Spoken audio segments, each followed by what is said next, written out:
วันนี้ขวัญสาวปริญญาโทผู้เสียหายคดีข่มขืนบนรถไฟเมื่อ 13 ปีก่อนให้สัมภาษณ์พิเศษทางโทรศัพท์กับสำนักข่าวไทยว่า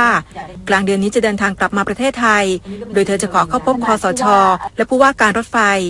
เพื่อร้องเรียนขอความเป็นธรรมให้ช่วยเร่งรัดการชดใช้ค่าเสียหายในคดีแพ่งของการรถไฟกับจำเลย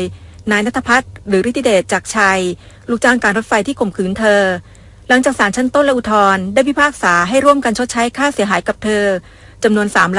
3,77,500 บาทพร้อมดอกเบี้ย7.5%ต่อปีนับจากวันฟ้องคือวันที่ 16 กรกฎาคม 2545 แต่การรถไฟได้ยื่นฎีกาขอทุเลาคดีทำให้การเยียวยาชดเชยล่าช้าที่ตั้งใจจะไปยื่นกับคสช.เพราะว่า 13 ปีแล้วคดีของขวัญไม่ไปไหนเลยยังไม่จบซึ่งตัวขวัญอยากให้คดีมันจบเพราะว่าขวัญไม่อยากที่จะจมอยู่กับอดีตหรือไปกับสิ่งที่เลวร้ายคือให้มันจบไปเลยแล้วก็ไม่ต้องพูดถึงแต่พอดีว่ามีเรื่องของน้องแก้มเกิดขึ้นพอมีเรื่องน้องแก้มเกิดขึ้นสังคมก็จะมาให้ความสนใจในคดีที่มันเคยเกิดขึ้นมาก่อนซึ่งขวัญจะบอกว่ามันเงียบหายไปจากสังคมไม่มีใครสนใจเลย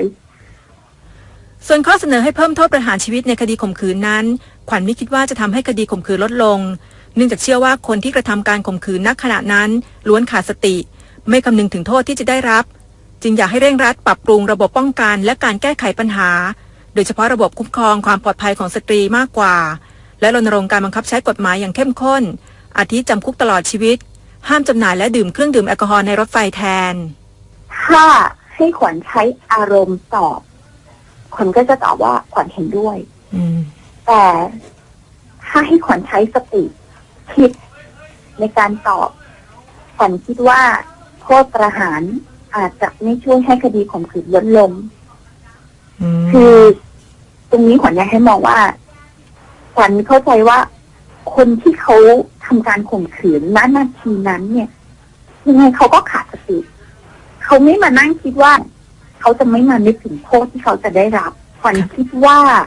เราควรจะแก้ที่ต้นเหตุคือการป้องกันแล้วก็การแก้ไขรวมไปถึงการเยียวยาเหยื่อด้วยขวัญยังกล่าวถึงกระแสเรียกร้องให้ผู้ว่าการรถไฟรับผิดชอบด้วยการลาออกว่าการลาออกไม่ใช่การแก้ปัญหาและเธอยังอยากให้เวลาผู้ว่าการรถไฟพิสูจน์ตัวเองว่าจะสามารถแก้ไขสะสางปัญหาที่หมักหมมมานานได้หรือไม่โดยเฉพาะเรื่องความปลอดภัยและการรื้อระบบโครงสร้างของการรถไฟให้ดีขึ้นสำหรับขวัญเป็นผู้เสียหายในคดีข่มขืนบนตู้นอนรถไฟสายสุไหงโกลกกรุงเทพเมื่อ 13 ปีก่อนโดยผู้กระทำคือลูกจ้างการรถไฟล่าสุดได้ถูกตัดสินจำคุก 9 ปีปัจจุบันขวัญไปใช้ชีวิตที่ประเทศกรีซโดยสุขภาพกายและใจของเธอยังย่ำแย่จากเหตุการณ์ที่เกิดขึ้น